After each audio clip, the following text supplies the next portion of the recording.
Hello, good morning, and welcome to Daybreak on Trust TV. It is a beautiful morning out there, and we're right here trying to make sure that your morning gets off to the best of starts. I am Ibrahim Yusuf.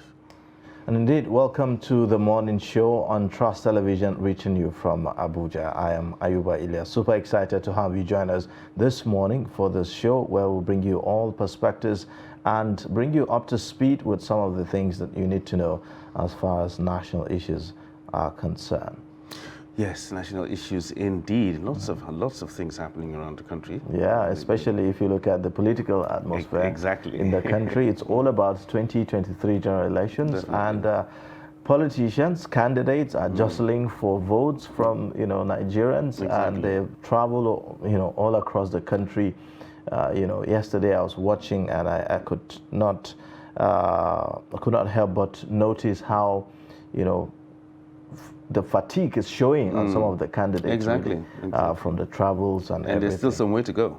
There's still some way to go, really. Yeah. Yes, and well, we hope that we'll continue to focus on the issues. Exactly. Really, because that's very, very important. So far, we've seen how political watchers have lamented the attack on individuals and personalities, and that is kind of a recipe for violence in the 2023 election. So the call has always been for candidates and politicians to focus on the issues and tell Nigerians what it is they are bringing. And the electorate as well, because sometimes the electorate places so much emphasis on what's being said by the candidates against other candidates, other than maybe drawing the conversation back to what the issues should be. Yeah. So I think the electorate should be part of that as well. Yeah, very, very correct. All right, well, it's Daybreak on Trust TV. We'll give you the headlines now this morning. Banks shut, residents take cover as gunmen break loose in Ebonyi. And still in the southeast, 3 killed as gunmen attack Imo INEC head office. And another story here, you still have more to do for Nigerians, and that is El-Rufai telling the National Assembly. Now let's take a look at the details. Kaduna State Governor Malam Nasiru El-Rufai stated that despite the milestone achieved in passing important legislation, the 9th National Assembly members have more to do for Nigerians within the period of time left for them. Now, he made the call while speaking as the chairman at the Distinguished Parliamentarians Lecture 2022 that was held in Abuja on Monday. Now, according to him, the Parliament should look at some critical areas which have been before them in order to give the country advanced legislations that will meet the yearnings of Nigerians. El-Rufai said the Assembly should look at areas before they round off their time in office. Now, according to him, one of the areas is the creation of state and community police, saying that Nigeria needs a decentralized police system that will work with peculiarities and needs of the people. He added that the issue of value-added tax, which he said was a major survival mechanism, must be resolved because the dispute around it is not good for fiscal health. All right, now let's take a look at Ebonyi State residents ran for their lives on Monday when gunmen suspected to be members of the indigenous people of Biafra invaded Abakaliki, capital of the state. Markets, banks and filling stations, which opened earlier in the day, closed down as sounds of gunshot rent the air.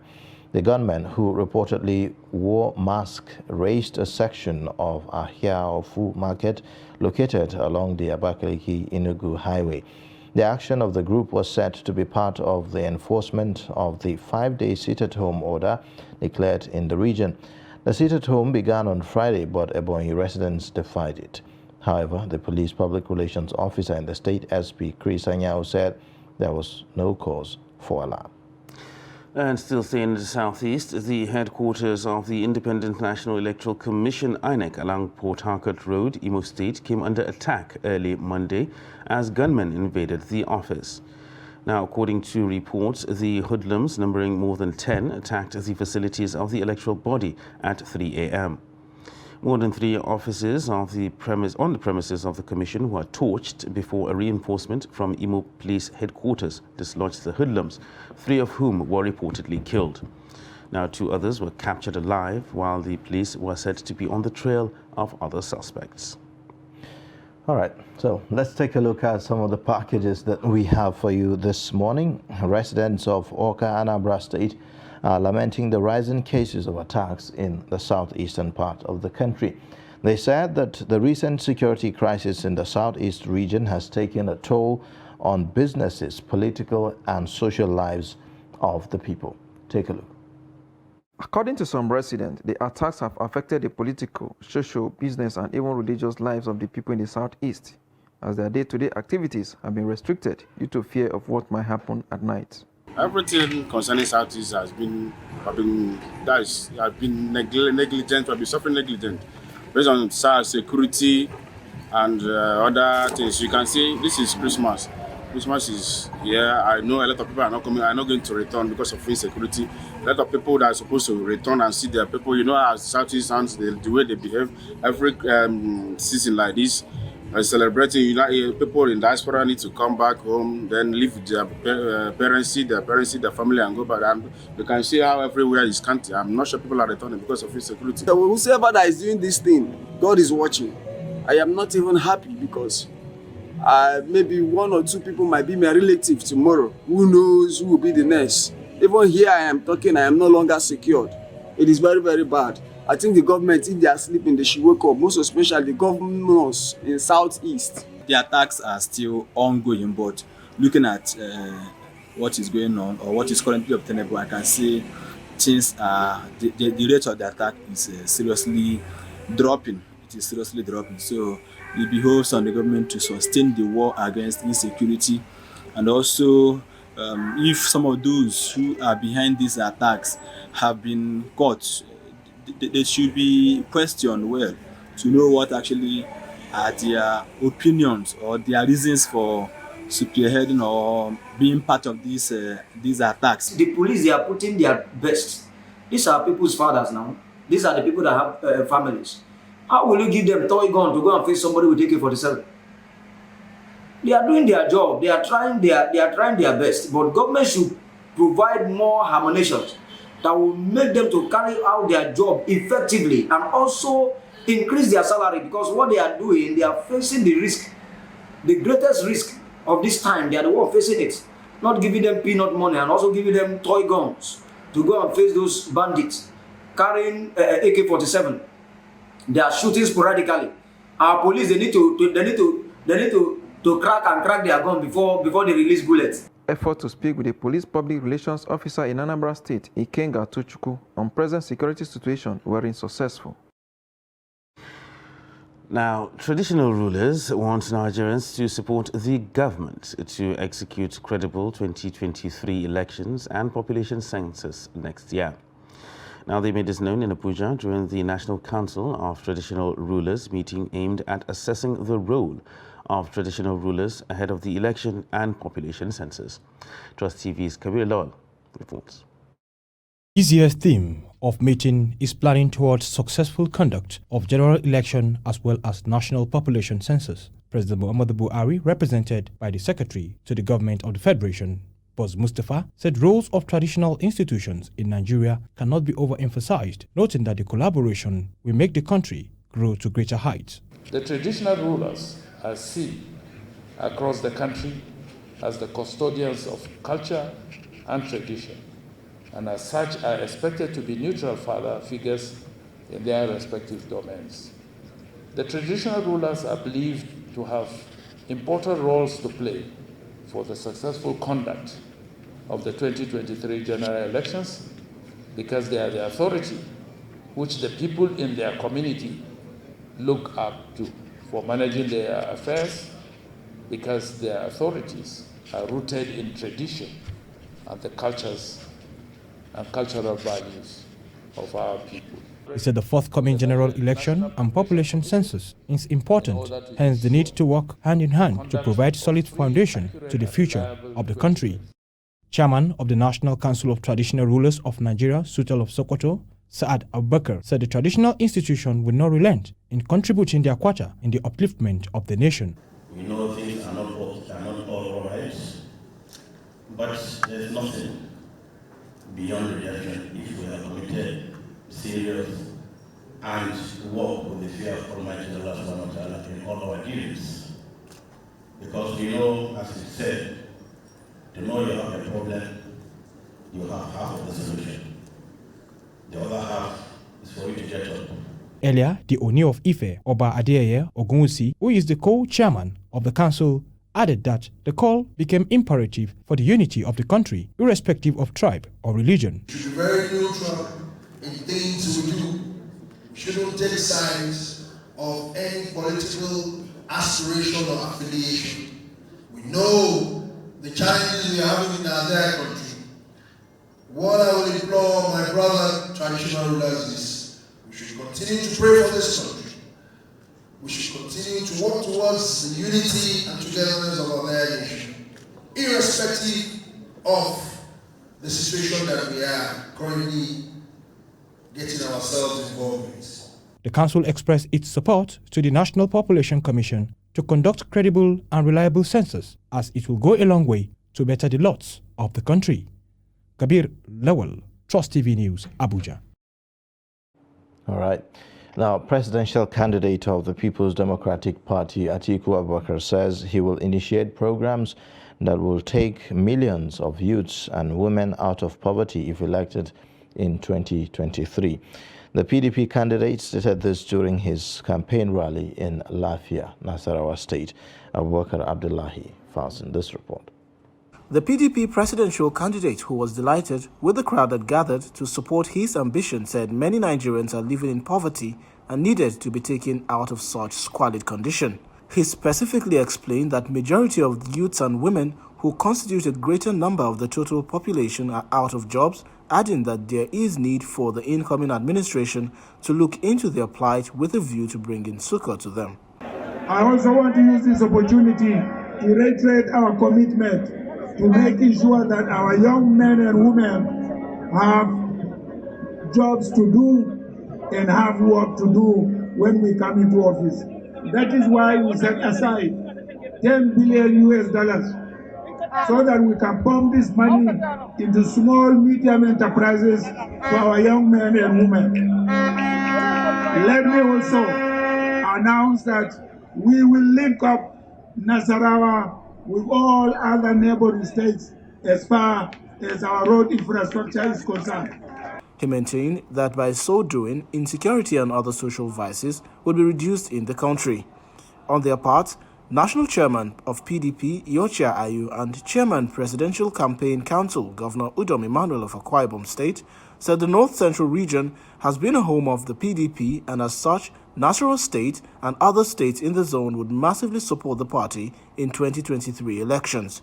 I don't need to come here and campaign because the whole of North Central, where I come from, is not going to disgrace me.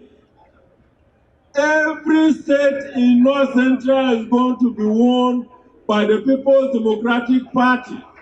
Atiku Abubakar will get his highest votes from the North Central zone. In Nasarawa today, the kind of crowds, the kind of reception, the kind of joy we are seeing in Nasarawa State today means that Nasarawa is PDP and PDP is Nasarawa. I'm convinced that when it's time to announce the result of Nasarawa will be announced first, as PDP has won Nasarawa. The governorship candidate and party chairman in the state, Francis Orogu, and David Ombugadu, both assured of the party's victory in all positions in the state and the country. In attendance of the rally were former Senate President Bukola Saraki and Yakubu Dogara, Governor Aminu Tambuwal of Sokoto State, former Information Minister Labaran Maku, and ex-PDP Board of Trustees Chairman Wali Jibrin, among others. Now, stepping slightly away from politics, the federal government, through the Ministry of Science, Technology and Innovation, says it has created about 1 million jobs and contributed meaningfully to the gross domestic product of the country over the past 7 years. Now, the Minister of Science and Technology and Innovation, Olorinmbe Mamora, who disclosed this at a briefing in Abuja, noted that it was part of the strategic implementation of policies geared towards realizing the Buhari administration's promise to take 100 million Nigerians out of poverty in the next 10 years. Let's take a look. At the briefing, the Minister of Information and Culture, Lai Mohammed, re-echoed the danger fake news and disinformation poses to nation building. Mohammed, who noted as false the recent report on Nigeria's military running a secret mass abortion program in the war against Boko Haram, added that it was a ploy to demoralize and distract the fighting forces, as well as a strategy to set the world against Nigeria and cut off support that is critical to crushing terrorists. We know that our military operations in the Northeast are not arbitrary, but based on the military's standard operating procedure and the rules of engagement, among others. When any proven infraction or criminal act has been committed by any soldier, the law has always taken its course. But it is beyond the pale and downright dangerous to accuse a nation's military without any verifiable evidence of massive illegal abortions and infanticide. Meanwhile, the Minister of Science, Technology and Innovation, Olorunimbe Mamora, while highlighting the key achievements of the ministry from 2015 through 2022, said it had invested in job creations, made inventions in areas of Medicare, food security, energy and power, manufacturing and business, national defense and internal security. Been able to create about 1 million and yes, job opportunities from what we are getting from the national planning. I do know that there is a drug anti-cycling agent that has been acknowledged globally. The snake venom, which has also been acknowledged globally. The typhoid vaccine, the paystack payment platform. The ministry from the period of 2015 to 2022 had witnessed an encouraging upward trend in government commitment to science, technology and innovation development in Nigeria, especially in financing research and development programs, projects and activities. Aisha Salihu, Trust TV News, Abuja. All right. Now, we'll take a short breather, and then when we return, Daybreak continues. Join us again. Now, as part of efforts to support Africa's goal of strengthening... Now, looking at the activity chart, as you can see right here, a total volume of 130... Created a Boko Haram crisis that at that time was restricted to Yobe. How secured are they? You can see security men with blood. This is the road leading up to the... Really, if you look at English squad, you are looking at EPL, you are looking at their names. You are not looking at...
Nigerians, elections are here again. Let us shun violence. Let us play the game according to the rules. Do not be a thug. Say no to violence. Let's rise and defeat violence, crime, and sabotage against the peace of our nation. Nigeria is the only country we have. We must do everything to keep it united. We must avoid any act that promotes hate and disintegration. Say no to separatist movement, terrorism, fake news, hate speech, religious bigotry, and any act that tends to divide us as a nation. Watch out for strange gatherings and suspicious movements. Restrict access to sensitive documents and data, the disclosure of which may damage national security. Educate your staff and family, particularly on measures to safeguard information and report security breaches. Apply relevant legal security guidelines to protect yourself and your neighbors. Due to misinformation and wrong choices, some idle persons resort to vices in their greed to get rich quick. They resort to kidnapping, killings for rituals, and other heinous crimes. Avoid wrong use of the social media. Before you broadcast that false message, think twice. Ask whether it will promote peace or violence. For safety at home, still be security conscious. Educate your household on safety tips. Report all suspicious movements and persons to the security agencies nearest to you.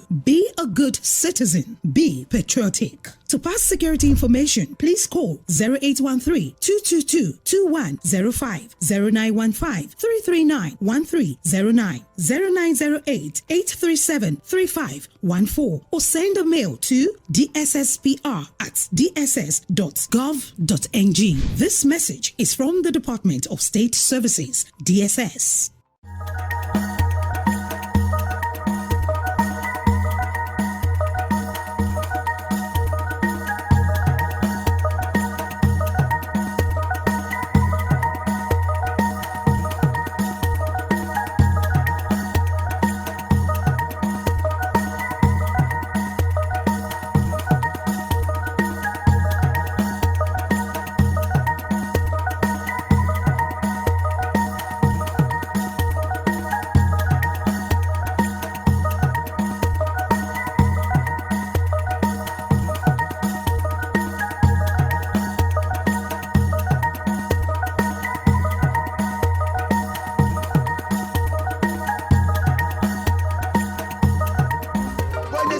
Where you find that a person look at the same, not necessarily tribal or regional. But I have said that.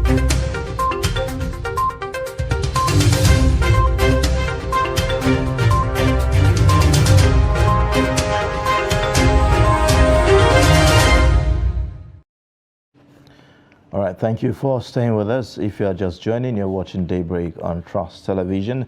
Time for us to take a look at the dailies on Daybreak this morning, and we begin with the Daily Trust newspaper. The lead story there says, despite DSS ultimatum, petrol scarcity persists in states. It has the riders that says product sells for 310 naira in Kaduna, Kano, and others. Queues ease in Lagos, Abuja. Marketers seek price control, deregulation. DSS begins secret operations. You also find, beside the pictorial, Niger pensioners disrupt swearing in of local government chairman on page 7. Farmers, herders conflict threatening food, national security minister says. That's on page 4. 2 remanded for 5 million naira e-robbery in Oshun on page 20. You also have above the lead story, travel guidelines, FG counsels COVID-19 test, face mask wearing on page 6. 3 IPOP members killed in Imo INEC office attack on page 8. And also police invite NSITF MD over forged NYSC certificate. At a footnote, you would find Constitution amendment stalled, may not end before June, says Speaker, and that's on page 12. You also still have 11 schoolgirls of FGC Birni Yawuri still in captivity 546 days after. One student of Bethel Baptist High School, Kujama, 518 days still in captivity. That's that for the Daily Trust newspaper. All right, next we'll take a look at the Punch newspaper, and it carries this major story on the front page. INEC PDP officers raised, scores killed in southeast Kaduna. Now, has riders here that says politicians sponsoring attacks on INEC officers, says Uzodimma. Gunmen, soldiers clash in Ebonyi. Soldiers comb communities, attack villages. Military invades volatile Kaduna local government areas. And traders, artisans, civil servants flee as gunmen enforcing sit-at-home invade Abakaliki market burnt. Other stories on the front page of the Punch newspaper. Fuel scarcity, marketers kick against NNPCL's import monopoly. And that is on page 20. FDI dropped by 59% in 11 years. That is attributed to the World Bank. Details on page 28. Lagos-Ibadan Expressway relief as FG removes barriers. Details of that can be found on page 4. And still on the front page of the Punch newspaper, withdrawal limits. POS operators, Falana held for court. Bajagbiamila faults Emefiele. Politicians buying PVCs from voters, INEC alleges. And medical tourism gulped $6.23 million in 8 months, according to a report. Now, these are the major stories on the front page of the Punch newspaper this morning. All right. Now let's take a look at the Nation newspaper. The lead story talks about 5 killed in attack on another INEC office in Southeast. It has the riders that says 2 policemen, 3 attackers dead in crossfire. IPOP behind attack, say police. You would also find below the pictorial PDP crisis, Wike, Okoa, Otom in airport drama. The governors in hide and seek. 6.5 billion naira project inaugurated in Makuri. These are some of the major stories on the Nation newspaper this morning. All right, next newspaper we're going to take a look at is the Blueprint newspaper, and it carries this major story on the front page. Investigation, Imo office, now 8th INEC facility to be attacked in 4 months, 49th in over 3 years. Now that is the major story, and details can be found on page 6. It comes with riders here that says police officer, 3 gunmen killed in Owerri attack. And we're undeterred, election materials intact, staff members not affected. That is by Okoye, and Gombe PDP campaign office also burnt. Now, still looking at the Blueprint newspaper, help beg your colleagues not to kill Constitution Review, NAS tells El-Rufai. And it comes with riders here that says amendment may not be completed before the end of the 9th Assembly, says Bajagbiamila. And I can't function as lawmaker because we are all equals. That is the Kaduna governor. And Jigawa 2023, our agenda to improve health, social security, and IGR. That is another story. They are attributed to the APC governorship candidate. And at the bottom of the front page there, talking about the economy with CBN support, Jigawa's GDP rose to 2.25 trillion naira in 2022, according to Badaru. Filling station owners dismiss DSS order on petrol scarcity. And that is on page 15 of the Blueprint. At Anambra, rescues 13-year-old girl raped, impregnated by guardian. And another story here says Dangote Group overall most responsible business in 2022 awards. Now, these are the major stories on the front page of the Blueprint newspaper. All right, so let's take a look at the This Day newspaper this morning. The lead story there, Obasanjo, Nigeria at crossroads, needs leader with right character, says he's paid his dues. You'd also find above the masthead, Mormon subsidy has diminished Nigerian institutions' capacity to deal with energy crisis. Bajagbiamila, State Assembly stalling amendments to 1999 Constitution. FG abolishes face mask at airports, relaxes COVID-19 rules. CBN, development finance interventions have boosted food security. And then below the pictorial, police kill 3, arrest 2 as bandits attack INEC office in Owerri. These are the major stories on This Day newspaper. All right, next we'll take a look at the Leadership newspaper. It carries this major story on the front page. Insecurity may disenfranchise 11 million voters in Southeast. And it has riders here, collection of 930,000 PVCs in shaky start. Sit-at-home order stalls exercise in Anambra, Enugu, Imo, and ensure they get their PVCs will be charged as security agencies. Now, that is the major story on the front page of the Leadership newspaper. And I will end hunger unemployment as president, says Atiku. Details of that can be found on page 19. Now, the News Belt carries these head stories. FG cancels COVID-19 tests for all travelers. I'm talking about sports now. World Cup, Croatia, Argentina lock horns for final spot. And switching back to politics, 2023, vote only competent candidates, Northern elders tell Nigerians. And still talking politics, Tinubu Shetima in Kaduna ahead of Northwest campaign rally.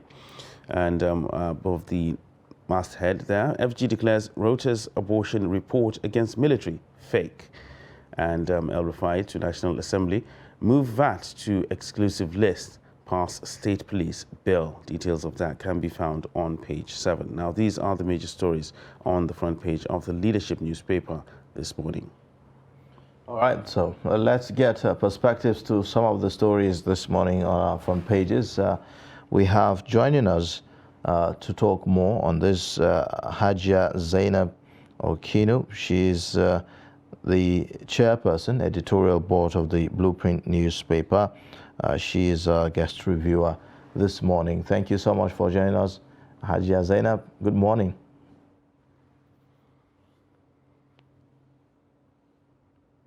Hello there.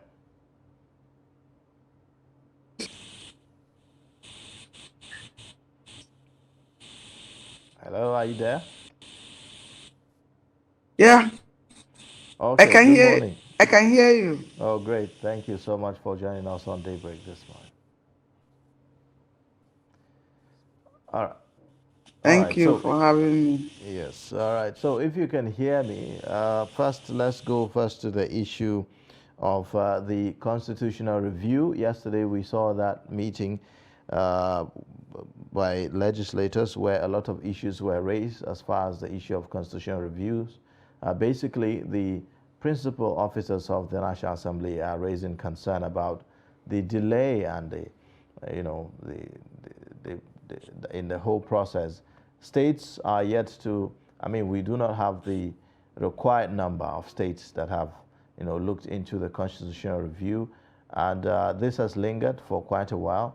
It is, the lawmakers are now doubting that the principal officers, the Senate President and the Speaker of the House of Representatives, are not sure if this will see the light of the day by the end of the tenure of the 9th Assembly. What do you make of this?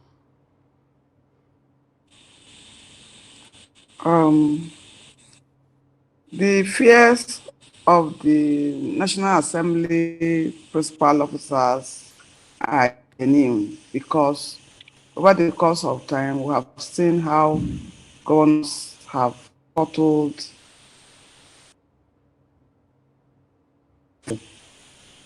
so that meeting, the meeting was important enough to enlighten the general public, to call their government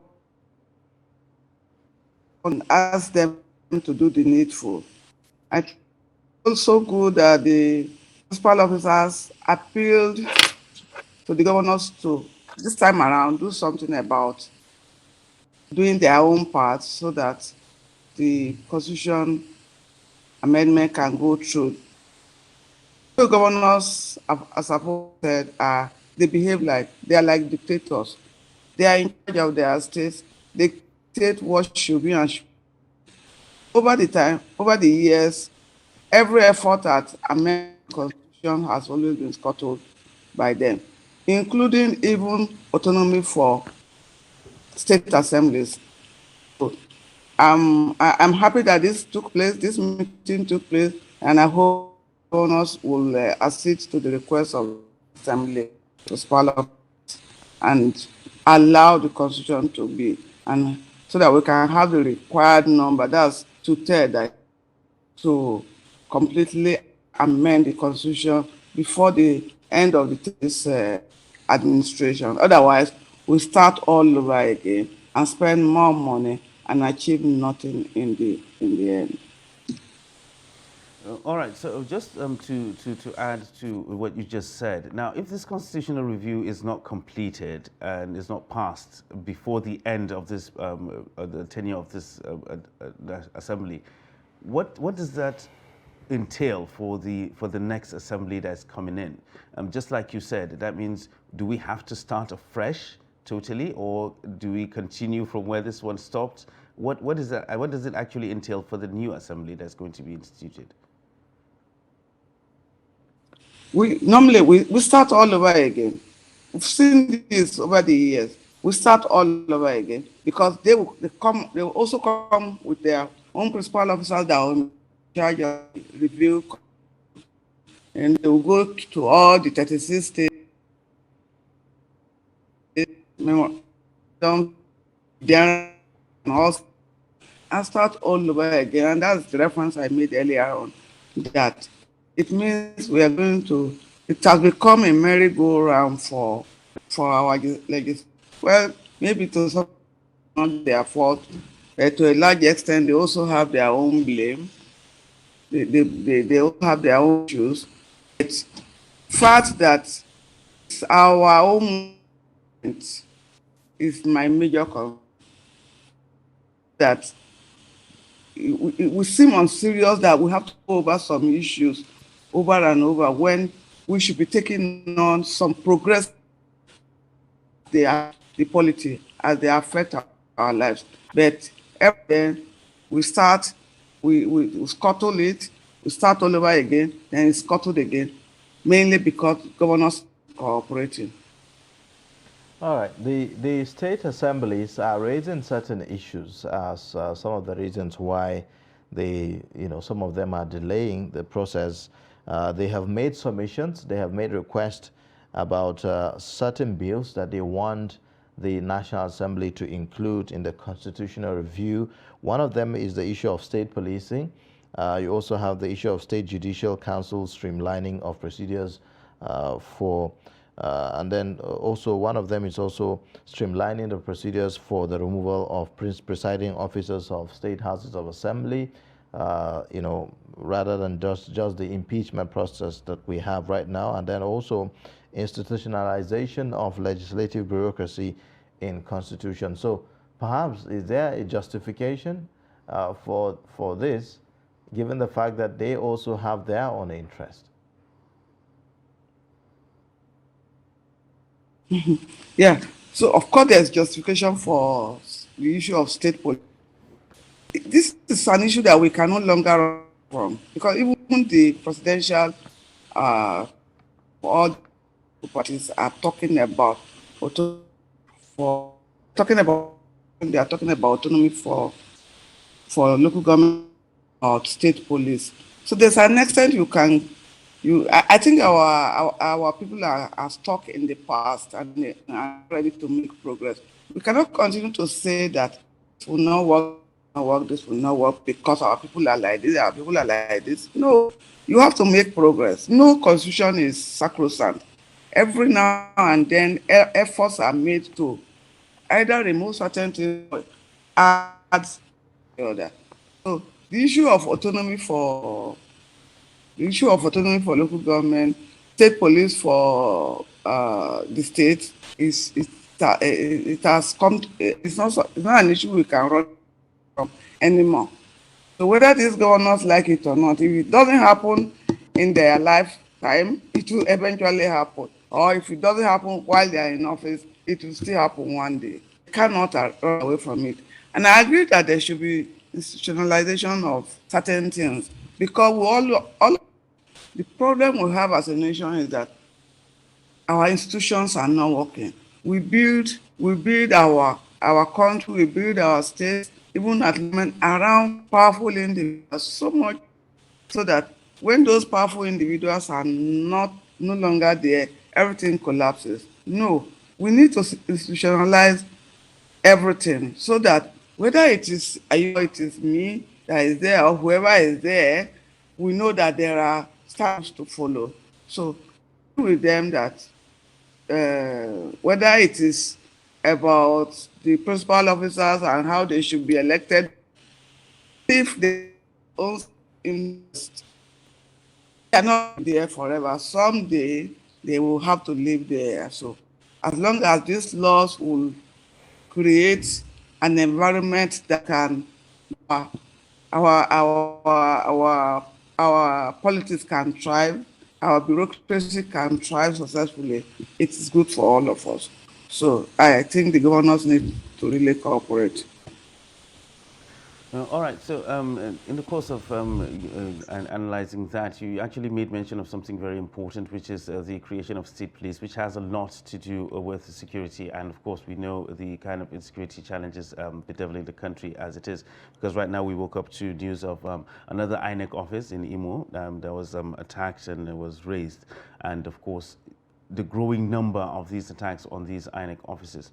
Now, talking about insecurity generally, what does this portend for the 2023 elections? Because there are still growing fears in a lot of places that these elections might not hold because of insecurity.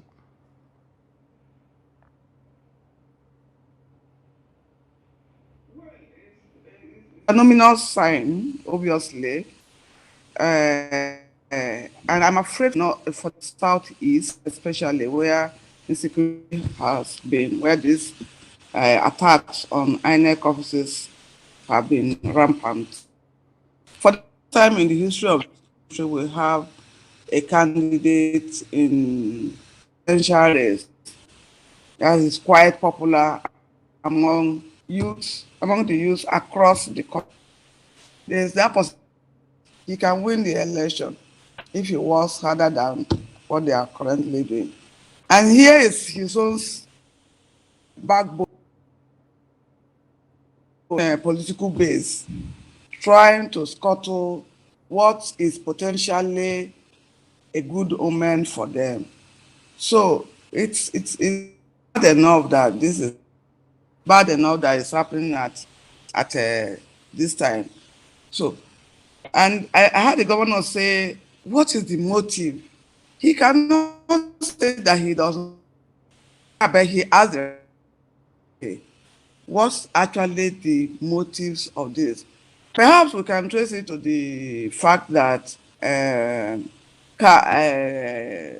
IPOB leader was denied his freedom, and maybe this is the way that they can ventilate their own anger, but they should also see the other side of it. So if eventually they deny the not participating in the election as it should, that's a big chunk of votes for one of their own becoming not being included or losing votes. And you know what that means for. So they need to have a routine. All right. Something about this and the fact that the police this time they were able to eliminate some of the terrorists. And it's not enough to say we have neutralized some of them. Trying to of the matter in trying to know the motive have been caught now. They need to be made to pay the price. They need to be made to. They should be used as examples for others, so that who want to score the election, will understand the government will not take them. All right. All right. Well, the blueprint is reporting that this attack is the 8th on INEC facilities in the last 4 months, also the 49th in over 3 years, as even INEC themselves have confirmed. We are also seeing that insecurity, and that's the story that the leadership newspaper is leading with. Insecurity may disenfranchise 11 million voters in the southeastern part of the country. Is this attack, is it a coincidence that it is happening on the day that INEC, commenced the distribution of PVCs in the southeastern part of the country and, of course, the entire country generally?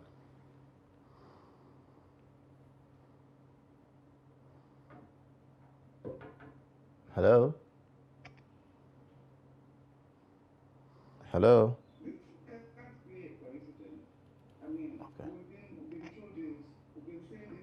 Even last week there was an attack. So it's something planned. The terrorists just know what they are doing, and they have been on this for like the assessment of the blueprint story says in the last 3 years, and this 49th. So it's been an ongoing process. So that the collection has started. Maybe it's just to make the point that oh, you are collecting PVCs, but we're not going to allow this to take place. So it's just one in addition to several taking place before. Even if it's a coincidence, I mean, even if it is, it's planned to coincide with the collection, just to make a statement that we are still around and we are still in charge of security in the state. And I like the fact that the police this time around did make a good outing by eliminating or neutralizing a few of them, and they even arrested some. So that's a good starting point. At least this. Unfortunately, they also lost one officer. So very unfortunate. All right. We are seeing other stories also on the front page of the Punch newspaper. Above the masthead, the story talks about medical tourism gobbed $6.23 million in 8 months, according to a report. I would like to get your reaction to this story. What's your take on this?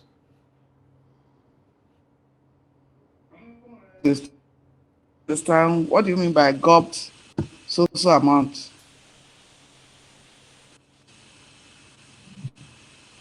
Hello.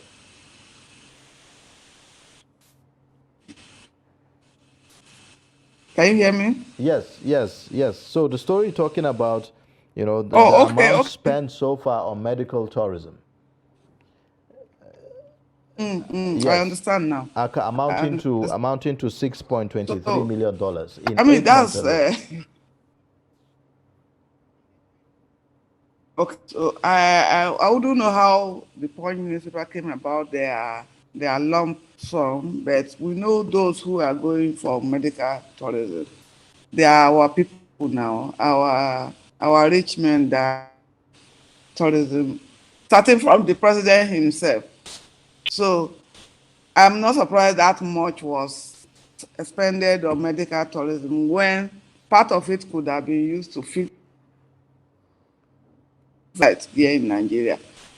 Well, no good example from the top, so you cannot blame those who are following suit. Of course, they will tell you it's their money. But it's very unfortunate that this is happening at a time when we have what is now called JAPA, and part of the JAPA thing, when that making sure that ensure that our youth are going out, is mainly on medical affairs, medical personnel. So now, what remains of our own health system when some of our best are going out and our big men are also going out to spend our money. You know what that means? Capital money that should have been used to develop our own. Very unfortunate. But there's no good leadership from the top, so you cannot blame those that are doing it. Oh, all right. So another story that's made the rounds and something that's really biting hard in Nigerians right now is the current fuel scarcity that we're experiencing. A couple of days ago, the DSS came out and gave an ultimatum that it should be ended by the marketers and all that. But right now, we're getting stories. I mean, like the Daily Trust led with it, that despite the ultimatum, petrol scarcity still persists. We're seeing from the blueprint saying that the filling stations dismissed the DSS ultimatum. And of course, the Punch reporting that marketers are kicking against the NNPC import monopoly concerning this. Is there any end in sight to this particular fuel scarcity right now as it is?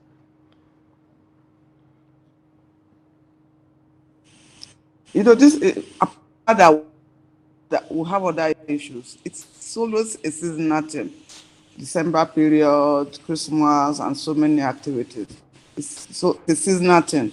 Besides that, this we're in a situation where the NNPC or the federal government doesn't seem to be in control petrol to filling stations. And the filling station owners, the IPMAN, all the stakeholders will tell you that they cannot buy a so amount and sell less. But I like the fact that DSS waded in, and it brought a bit of sanity because the queues were much longer before. Now the queues seem to reducing. But even if DSS, so I will urge the DSS or other government agencies involved to keep it up and ensure that if filling stations have the products they should sell, there's no point torturing our people in the name of us trying to share vehicles and move to seek for what to eat, means of livelihood.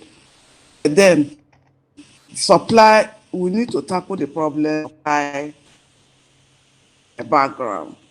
If the supply is there, everybody wants to sell and make profit. If the supply is there, it's a supply and demand economics 101, as they say. So if the supply is there, if the product is available in filling stations, they will surely sell. I mean, there are times when they will even be inviting you, calling you, fuel is available, come and buy. That's because they have a lot. Everybody has. Every filling station has. If every filling station has, of course, they will invite buyers to come. It is to their own advantage to sell and make profit and move and go for more. So let us tackle the problem from the supply angle, from where the product is coming from. Let us tackle bunkering. Let us tackle the theft of our crude oil that we have seen in recent. Though I have also seen some efforts being to tackle it. We want it as All right. just so that at the end of the day we can have this product in our filling station. All right. All right, thank you so much for these perspectives. We'll not let you go just yet. We'll go on a short breather, and then when we return, we'll be taking a look at some other issues recently put out there by the Northern Media Forum, which I believe you are also the secretary of that group. So we'll be taking a short breather. When we come back, top of the hour, the show will continue. Please join us again. Now, as part of efforts to support Africa's goal of strengthening... Now, looking at the activity chart, as you can see right here, a total volume of 130. A Boko Haram crisis that at that time was restricted to Yobe. How secure are they? You can see security men with blood. This is the road leading up to the... Or really, if you look at England's squad, you are looking at EPL, you are looking at their names. You are not looking at...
Nigerians, elections are here again. Let us shun violence. Let us play the game according to the rules. Do not be a thug. Say no to violence. Let's rise and defeat violence, crime, and sabotage against the peace of our nation. Nigeria is the only country we have. We must do everything to keep it united. We must avoid any act that promotes hate and disintegration. Say no to separatist movement, terrorism, fake news, hate speech, religious bigotry, and any act that tends to divide us as a nation. Watch out for strange gatherings and suspicious movements. Restrict access to sensitive documents and data, the disclosure of which may damage national security. Educate your staff and family, particularly on measures to safeguard information and report security breaches. Apply relevant legal security guidelines to protect yourself and your neighbors. Due to misinformation and wrong choices, some idle persons resort to vices in their greed to get rich quick. They resort to kidnapping, killings for rituals, and other heinous crimes. Avoid wrong use of the social media. Before you broadcast that false message, think twice. Ask whether it will promote peace or violence. For safety at home, still be security conscious. Educate your household on safety tips. Report all suspicious movements and persons to the security agencies nearest to you. Be a good citizen. Be patriotic. To pass security information, please call 0813-222-2105, 0915-339-1309, 0908-837-3514, or send a mail to dsspr@dss.gov.ng. This message is from the Department of State Services, DSS. All right, thank you for staying with us. This is Daybreak on Trust Television. It's top of the hour. It's time for us to take a look at the headlines again. Banks shut, residents take cover as gunmen break loose in Ebonyi. And still in the southeast, 3 killed as gunmen attack Imo INEC head office. You still have more to do for Nigerians, El-Rufai tells National Assembly. And now the details. The Kaduna State Governor, Malam Nasiru El-Rufai, has stated that despite the milestone they achieved in passing important legislation, the 9th National Assembly members have more to do for Nigerians within the period of time left for them. Now, he made the call while speaking as the chairman at the Distinguished Parliamentarians Lecture 2022 that was held in Abuja on Monday. According to him, the Parliament should look at some critical areas which have been before them in order to give the country advanced legislations that will meet the yearnings of Nigerians. El-Rufai said the Assembly should look at the areas before they round off their time in office. According to him, one of the areas is the creation of state and community police, saying that Nigeria needs a decentralized police system that will work with the peculiarities and needs of the people. He added that the issue of value-added tax, which he said was a major survival mechanism, must be resolved because the dispute around it is not good for fiscal health. Ebonyi State residents ran for their lives on Monday when gunmen suspected to be members of the indigenous people of Biafra, IPOB, invaded Abakaliki, capital of the state. Markets, banks, and filling stations, which opened earlier in the day, closed down as sounds of gunshot rent the air. The gunmen, who reportedly wore masks, raised a section of Ahiaofu Market located along the Abakaliki-Enugu highway. The action of the group was said to be part of the enforcement of the 5-day sit-at-home order declared in the region. The sit-at-home began on Friday, but Ebonyi residents defied it. However, the police public relations officer in the state, SP Chris Anyao, said that there was no cause for alarm. And still staying in the southeast, the headquarters of the Independent National Electoral Commission along Port Harcourt Road, Imo State, came under attack early on Monday morning as gunmen invaded the office. According to reports, the hoodlums, numbering more than 10, attacked the facilities of the electoral body at 3 a.m. More than 3 offices on the premises of the commission were torched before a reinforcement from the Imo Police headquarters dislodged the hoodlums, 3 of whom were reportedly killed.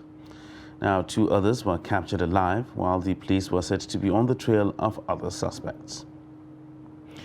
All right, now let's take a look at some of the packages that we have. Residents of Awka, Anambra State are lamenting the rising cases of attacks in the southeast. They said that the recent security crisis in the southeast region has taken a toll on businesses, political and social lives of the people. Take a look. According to some residents, the attacks have affected the political, social, business, and even religious lives of the people in the southeast, as their day-to-day activities have been restricted due to fear of what might happen at night. Everything concerning Southeast has been negligent, have been suffering negligent based on security and other things. You can see this is Christmas. Christmas is here. I know a lot of people are not coming, are not going to return because of insecurity. A lot of people that are supposed to return and see their people, you know, as Southeasters, the way they behave every season like this.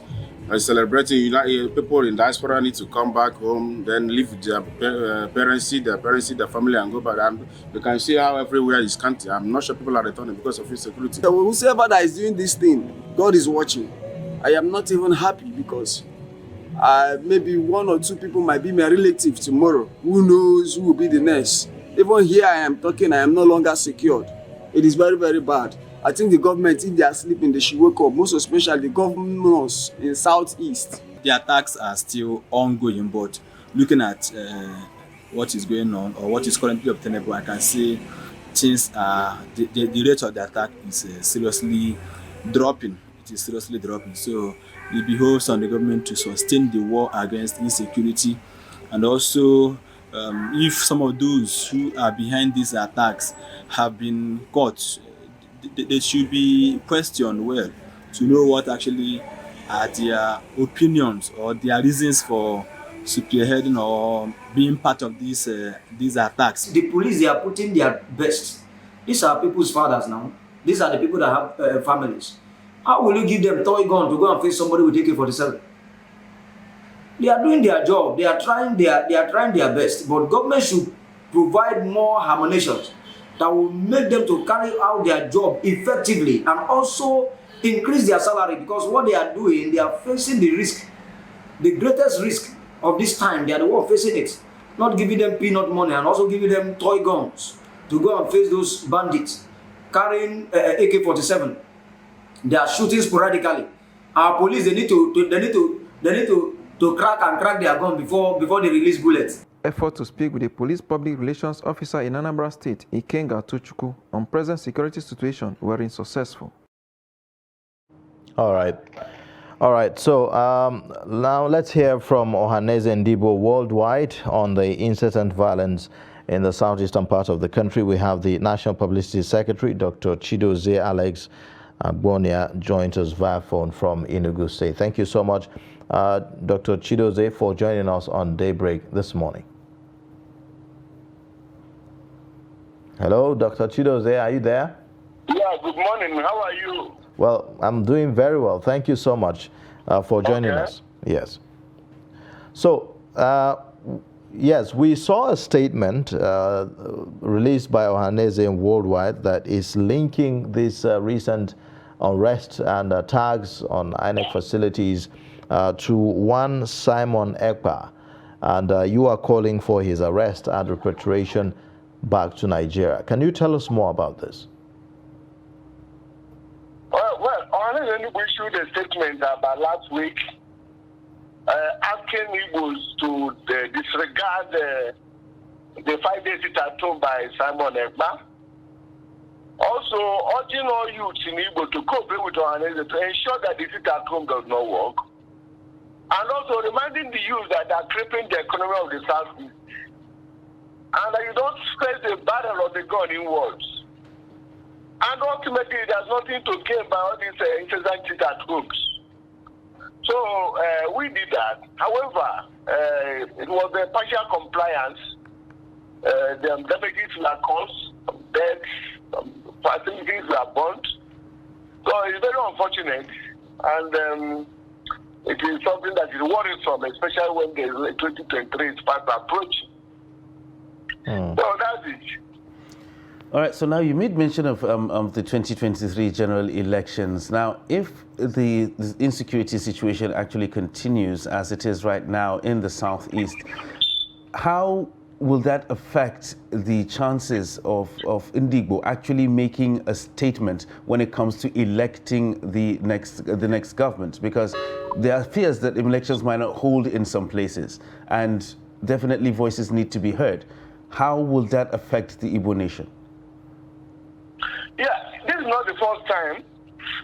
If you go through the records, you discover that any time election approaches, a group of people will come to make some statement with respect to boycotting the election or creating problem for the election. But the will of people will always prevail. And they will always intervene. Leaders will always intervene. Eminent person will always come on board. And eventually, the election would rule. Even the election that brought in Professor Soludo, they said their election wouldn't hold. But when they appealed to them, leaders of thought came together and agreed that the will of people now prevailed and the election held. So what is happening now is not far from what happened in the past, but I'm sure that the will of people will prevail and the election will hold. Because what is happening, what we may call social deviants, people who are deviated from the norm, they're always a minority. So as far as we are concerned, they will have their say, but the majority will have their way. Okay, how effective are some of the measures that have been taken to tame this in your own observation? The effective, persuasion, is persuasive, not coercive. So we persuade organizations, we persuade institutions such as the government to wield their powers, their monopoly of over violence on them, to see how they can provide security to life and property. However, it will work, but not that it works so effectively, because the security system we have in this country cannot be very efficient. I don't want to blame it on the Igbo, but I blame it on the security architecture of the country. So it's like the problem with security is not only the South, it's all over. So that since yesterday and 2 days ago, a lot of I can see effectiveness of the security officers. A lot of people were rounded up, they were arrested, some were even killed and neutralized. So I can see that the security officers are working hard. But and I want to make the point that it's not entirely an Ohanese issue when it comes to security. Yes, certainly. You are only to persuade the certainly to intervene. Certainly not up to Ohanese Ndigbo, but I'm just talking about general measures taken by government and even hold on. A lot of people have a lot of all these have been neutralized. Okay, so at the national level and at the sub-national level, we've seen several measures taken. One of them taken at the sub-national level is the setting up of the Ebubeagu, security outfit. What's your assessment on how Ebubeagu has performed in taming this trend? Yeah, Ebubeagu is a nomenclature. It's a nomenclature. But one thing that is supposed to every person knows that every community in Igbo land has a security outfit. Every community in Igbo had a security outfit. What we are looking forward to was a coordinating unit that will coordinate all the security outfits in the whole South in the name of Ebubeagu. But essentially, in every community, in the Igbo, it's organized in hamlets, village, community, and what we may call town now, and what we may call local government. Every village, every community, every local government, they have security outfits. I hope you understand. Like what happened in Anambra yesterday, it is a community outfit, security outfit, that arrested them. So the nomenclature of Ebubeagu is as a coordinating unit for all the security operatives in the whole Southeast. As much as that has not come on board, it does not in any way deny the fact that they don't have security outfits at various levels. And these security outfits are helping immensely in tackling this security in the Southeast. Okay, so now, despite these security outfits that you talk about at different levels, shouldn't that be enough to at least boost the confidence of residents to go about their normal activities, regardless of these sit-at-home orders that we have seen?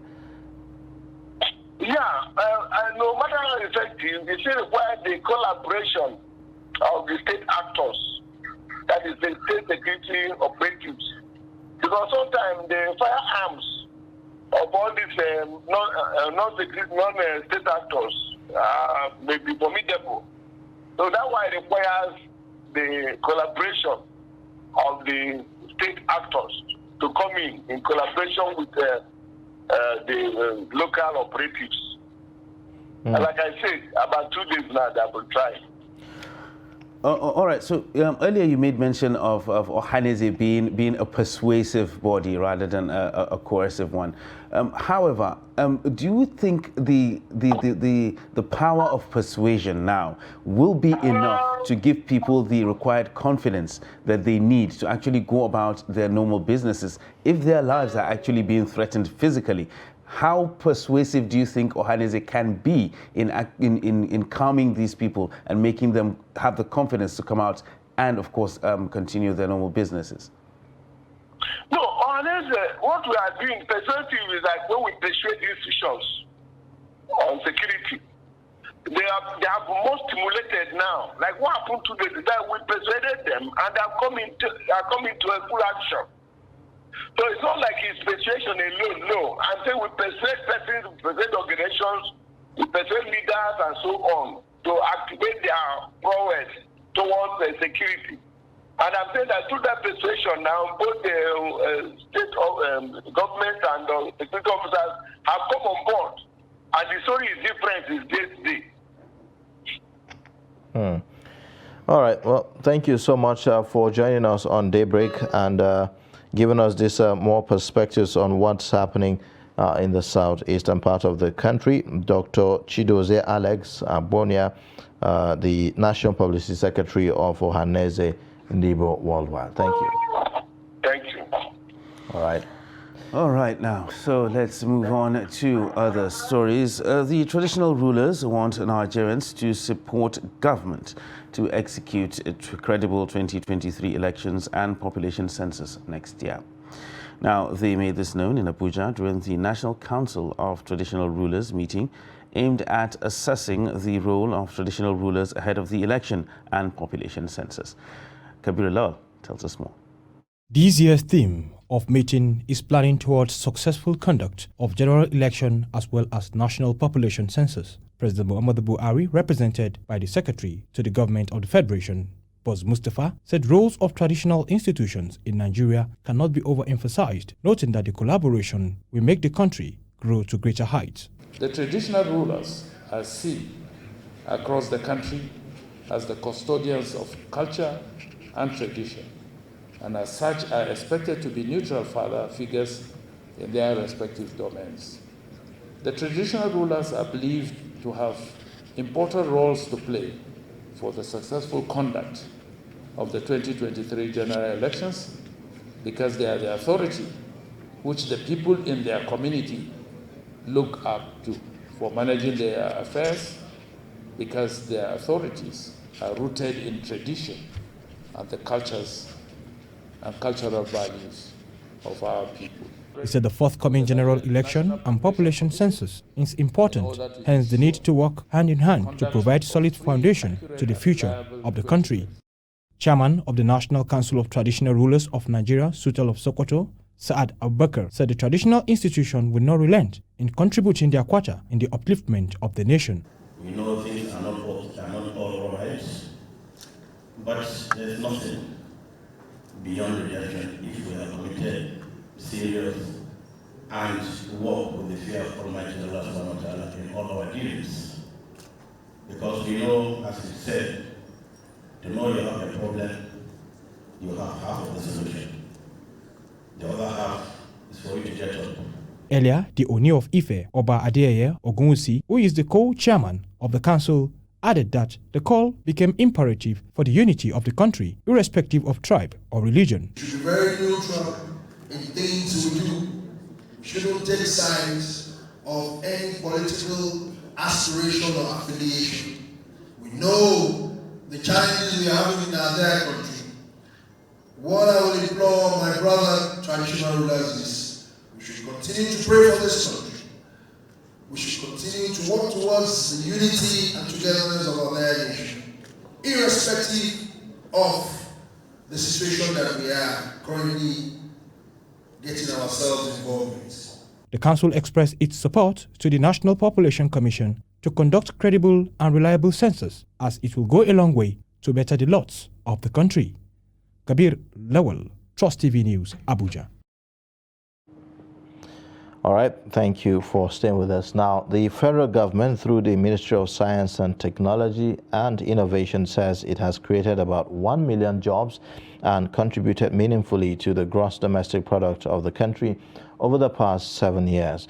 The Minister of Science, Technology and Innovation, Olurinimbi Mamora, who disclosed this at a briefing in Abuja, noted that this was part of the strategic implementation of policies geared towards realizing the Buhari administration's promise to take 100 million Nigerians out of poverty in the next 10 years. The report. At the briefing, the Minister of Information and Culture, Lai Mohammed, re-echoed the danger fake news and disinformation poses to nation building.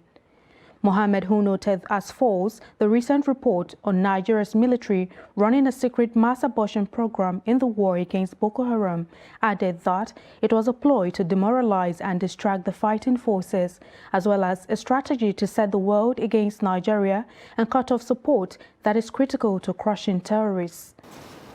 We know that our military operations in the Northeast are not arbitrary, but based on the military's standard operating procedure and the rules of engagement, among others. When any proven infraction or criminal act has been committed by any soldier, the law has always taken its course. But it is beyond the pale and downright dangerous to accuse a nation's military without any verifiable evidence of massive illegal abortions and infanticide. Meanwhile, the Minister of Science, Technology and Innovation, Olorunimbe Mamora, while highlighting the key achievements of the ministry from 2015 through 2022, said it had invested in job creations, made inventions in areas of Medicare, food security, energy and power, manufacturing and business, national defense and internal security. Been able to create about 1 million and yes, job opportunities from what we are getting from the national planning. I do know that there is a drug anti-cycling agent that has been acknowledged globally. The snake venom, which has also been acknowledged globally. The typhoid vaccine, the paystack payment platform. The ministry from the period of 2015 to 2022 had witnessed an encouraging upward trend in government commitment to science, technology and innovation development in Nigeria, especially in financing research and development programs, projects and activities. Aisha Salihu, Trust TV News, Abuja. All right, that's it for the headlines and, of course, the reports at this. I will take a short break, and when we return, Daybreak continues. Stay with us.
That's great. That's good to see you.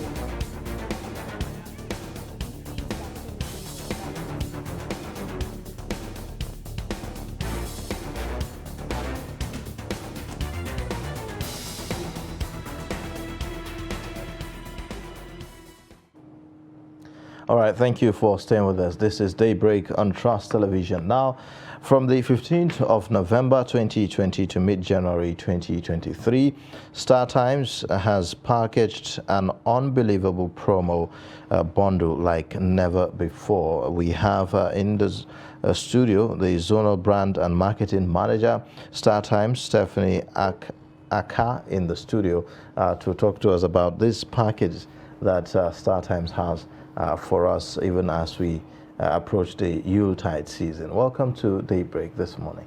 Thank you for having me on your show. Yes.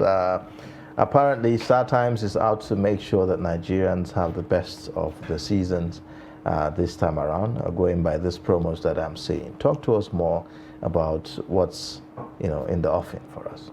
Okay, so basically, the promo policy is we've come up with this promo policy to be able to give subscribers, one, value for their money, and two, to give our other subscribers that are on a lower bouquet an opportunity to have access to all the programs and channels that they are not, that they do not have access to. Like, what this just means is that we're running an upgrade promo, and if you're a subscriber that is on a lower plan, which is a 900 Naira plan, which is called the Nova Bouquet, once you recharge for 2 months, you get upgraded to a higher bouquet. That's to the 1,750 Naira bouquet. So what that means is that you're having access to all your usual channels on your 900 bouquet plan and also on the higher plan.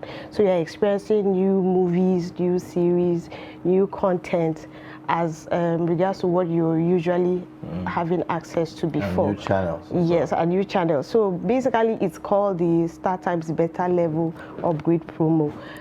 Once you recharge for 2 months at a go on your current plan, you get upgraded to a higher bouquet, and then you have access to fresher content, newer content that you haven't experienced before.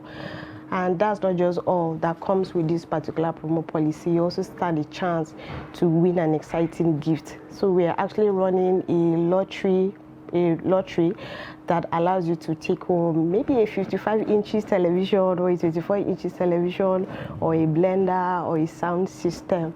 And so far so good. We've had winners because the promo, we are in the 4th week of the promo right now. So we've had winners, people who have taken home these gifts. So if you haven't taken part of this promo, now is the time for you to do that. So these winners emerge every week? Yes, they do. Oh, I see. Yes. All right. So you talked about the different bouquets and upgrade, but how many different bouquets do we actually have? Okay, so we have 2 types of decoders. We have the DTT decoder, which is a terrestrial decoder, and it comes with 3 payment plans. The first is Nova. It's going for just 900 Naira for a month, and you have access to over 40 channels. The second plan is called the Basic Bouquet. It's going for 1,750 Naira, and you have access to over 70 channels on this plan. And the highest plan on the decoder that uses the antenna is called the Classic Bouquet, and it's going for just 2,750 Naira. So you see, give or take, you're barely spending 3,000 Naira for a month to have access to over 100 channels. And that is just for the decoder that is using the antenna. The decoder that uses the satellite dish, which is called the DTH, direct-to-home satellite dish, it has also 3 payment plans as well. The lowest is still 900 Naira. The middle plan is 2,600 Naira, which is called the Smart Bouquet. And the highest bouquet is called the Super Bouquet, which is going for just 4,900 Naira for a month. Oh, that's interesting. Okay, so if I recharge for 2 months on my current plan, I get a higher. Yes, you get the higher bouquet. For how long will I have that? Is it for the same 2 months that I have?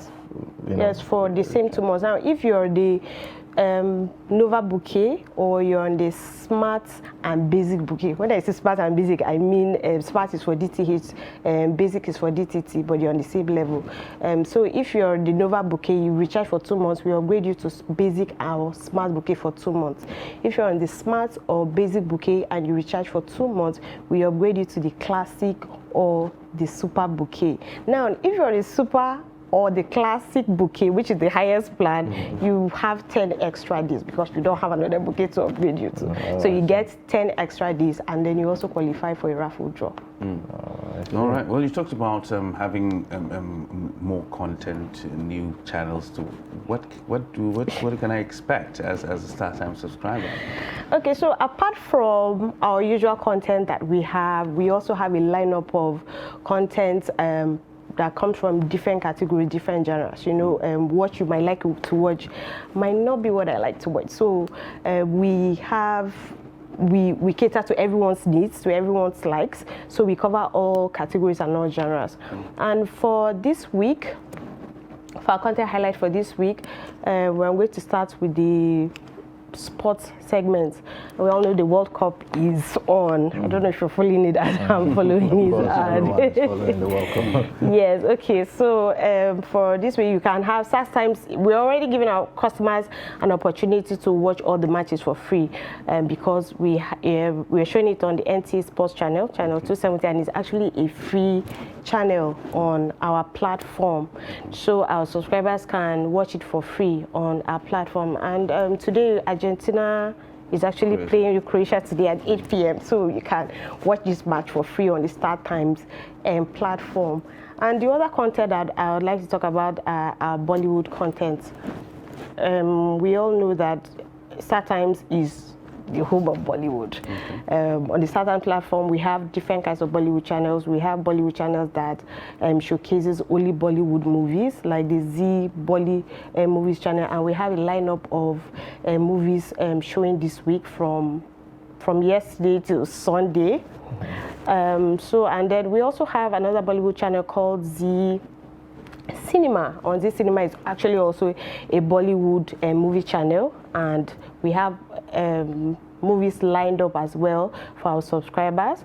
When you talk about drama series, StarTimes also has a Bollywood channel that is dedicated to drama series, which we have the Star Live channel, the Z1 channel. So we have different kinds of programs, drama series, showing on these channels for our subscribers. So that's for the Bollywood drama series. And when you come to the local content, we're a platform where we pride ourselves in showcasing the Nigerian culture. You can find entertaining movies or series, Yoruba content. We have also Yoruba content, which we have on the SC Yoruba channel. For the Hausa subscribers, we have SC Dadinkoa, where you can watch Hausa movies. We also get to dub all other foreign entertainment series or movies into the local languages as well. So we're also introducing the Nagin. Nagin is actually a movie that I actually liked watching as a kid. So we have dubbed it in Hausa, and our Hausa. The Indian Nagin movie. The classic Nagin movie. Okay, not the classic one. Not the classic one. This is actually a drama series, but it's still based on the classic snake. So it's girl. Is it the Indian Nagin movie? Yes, the Indian Nagin. So this is a drama series. Yes, you all watch it going on. Yes, so we've dubbed it in Hausa, and it's showing on ST Dadinko, so our subscribers can also watch that. And for the StarTimes self-produced content that we have, we're introducing a drama series, actually a sitcom, and it's called Ile Alayo. Okay, so I may have to just pause you there just for a bit. Okay. I want us to take this short breather, and then when we come back, you pick up from where you stop. Please stay with us. I'm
Trust TV, documenting the Nigerian story.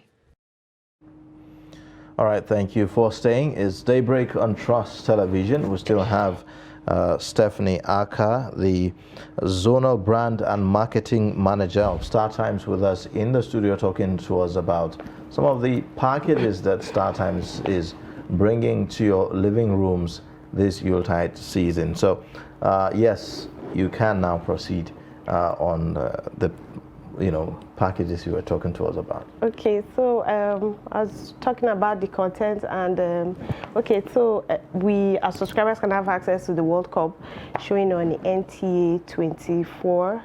We talked about that, and then I still talked about our Bollywood content. This is one of our movie channels called the Bollywood Movies, and we have Secret Superstar airing this week. We also have another movie called Yuri showing this week on our platform. Okay. On our platform, then we also have an interesting drama series showing on Star Life, which is a Bollywood drama series channel, showcasing all things Bollywood series.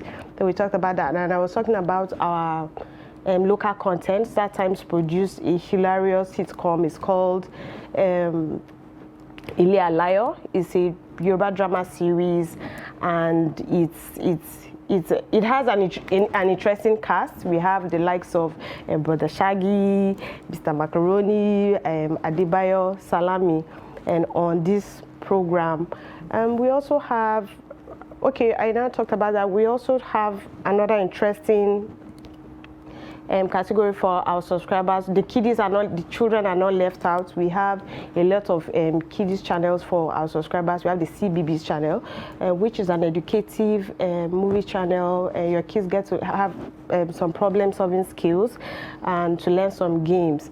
We also have the Tsunami channel, which is a kiddies superhero movie channel where the kiddies also can enjoy it. So basically, those are what we have for our subscribers. Okay. But all of that will depend on the bouquet that that one is subscribed to, right? So you get to watch depending on what you have subscribed. So the more, I would say, the higher the bouquet, the more channels you get, the more content you get. Yes, exactly. But not just that, because I also know that not everyone can afford the highest bouquet. So what StarTimes has done is that for every bouquet, we have made sure that there's a little bit of this and a little bit of that, from the lower plan to the highest plan. So whichever plan you can afford is still fine. You can still have access to a variety of content and 24-hour entertainment on the StarTimes platform. All right. So if I need more information, what do I do? Do I call? Do I go to your website? Yes, we have a website. You can also call our customer service. We run a 24-hour customer service program, and our customer care line is 014-618-888. Okay. Take it again. I can take 014-618-888. All right. So there you have it. Well, thank you so much for joining us on Daybreak and sharing this with us. Stephanie Aka, the Zonal Brand and Marketing Manager, StarTimes. Thank you so much. We wish you a very Merry Christmas and a Happy New Year in advance. Thank you. Same to you. All right. So we'll take a short breather, and then when we return, we'll take a look at other issues on the program at this moment. Join us again.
TV, documenting the Nigerian story.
All right, thank you for staying with us. You're watching Daybreak on Trust Television. Now, as Nigerians prepare for the 2023 election, Northern Media Forum has considered it paramount to issue advisories to guide voters in the region ahead of the election. We have the Secretary, Northern Media Forum, Haja Zainab Okino, our earlier guest, who did the newspaper review with us, back with us again to talk about this. Thank you so much for joining us again on Daybreak Show. Yes. Yes. So this advisory by the Northern Media Forum, take us through what are some of the major issues raised by the group ahead of the 2023 general elections.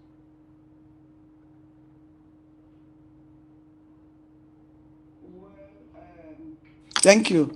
But I shouldn't be the one to talk to you because I have my senior colleagues and especially the chairman of the forum, Bese, veteran journalist of many years standing, and the chairman of Blueprint, the chairman was Malan Kabiru Yusuf, others like Hakim Baba Ahmed, Mr. Anthony of the Northern, one other, and so many others, Ishaku, Jonathan Ishaku, a veteran journalist. Then we have Garba Shehu, who was there, but because of his appointment, is now at the villa. So I am just sitting in for Garba Shehu, so to say. But the point is that in 2019, we issued the same advisory to political class, and especially especially on issues that concerned our region then. And you know that as of 2019, two contenders for the office of the president were Atiku Abubakar and President Buhari. So then we saw some there were elements of violence, verbal violence, and even physical. And so our advisory as at that 2019 was more about shunning violence and telling our people to vote their conscience as against being coerced to do anything that is against their will. Okay. So this one is particularly, this year, so particularly interesting because it's more about. We talked about poverty in the North. It's based on what the National Bureau of Statistics recently released, which puts at the lower rung as far as poverty is concerned, more than in any other part of Nigeria. And that's conversely, hello? Okay. Hello? Yes, we can hear you. So, from what I can understand from the advisory issued by the Northern Media Forum, there's a particular emphasis and focus on the issue of insecurity in the North and how that has, impacted greatly the well-being of Nigerians, especially in the northern parts of the country, talking about how it has, it resulted in the issue of poverty in that part of the country, the issue of massive abduction of school children, out of school children, the issue of campaigns and attacks on persons, on individuals, instead of addressing germane issues, as we approach the 2023 general election. So what will be the recommendation of the Northern Media Forum as we approach the 2023 general elections, especially against the backdrop of the current campaigns and rally by politicians? We in merely, okay, talking about poverty is part of the problem, insecurity, because there's high level of poverty in the North means that there are a lot of young people who are recruitment assets for insecurity. This we talked about, and that we told leaders, those who wish to rule us, or those who are contesting for election, to focus on issues of poverty, eradicate poverty, and insecurity would also reduce. On the issue of attacks, you must have observed that the contenders, the presidential candidates have been engaged in name calling, counter. So what the advisory is saying is focus on issues that affect us, some of which we have just mentioned: abductions, insecurity, poverty, unemployment. So focus on issues and tell us how we're going to solve this the problem of these challenges, to eradicate these challenges. Talking about this one is will not solve our problem. That's your own problems. We do not want a situation where it will be personalized. It will be about persons' personal shortcomings, or persons' negative issues about them, or some toxic issues that will fall hard about. So we want our this kind of what they will do and how they will solve some of these challenges facing, and mainly, and then more even for on the part of the North. All right, so you made mention earlier that similar advisory was issued in 2019 before the election, even though we were facing different times then, so different issues were actually raised. How effective was that advisory at that time, judging by what happened during and after the elections? And how do you feel this particular one might be as impactful or less impactful than the one issued in 2019? Well, to the extent that the election and largely hit-free show that, I'm talking of 2019 now, show that the electorate, the politicians, somehow listened and then tried to abide by some of the things we mentioned then. So to that extent, we'll say it was a success. I mean, it was just of contributing. we are not Nigeria, it's a small group, and of media. The advantage we have of being in the media, and we have the privilege of seeing so many things, we're able to give those advisories. So, but right now we're also seeing almost the same trend, even more. Violence is already erupting. We just discussed what happened in Imo. And overnight yesterday, there was also an attack on the PDP headquarters in Gombe. So we do not even need to go back to what we said in 2019, because we also included that to some extent in this this year's in 2022 advice. So we do hope again that our people will listen and will listen to wise counsel, do the needful. Your own is to vote. It's the people, your own is to campaign. It's up to decide who do not need any personal attack. We do not need action here and there. We do not need violence in general. All right. All right. Well, thank you so much. We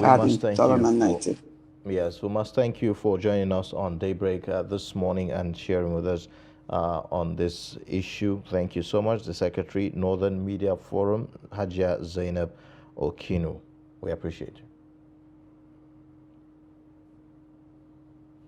Thank you. All right. Well, that's our show for today. In case you have missed, you can always catch up across all our social media platforms and also watch us live on YouTube. My name is Ayuba Ilya. Thanks for watching. And I am Ibrahim Yusuf. Let's do this all again tomorrow. Thanks for watching.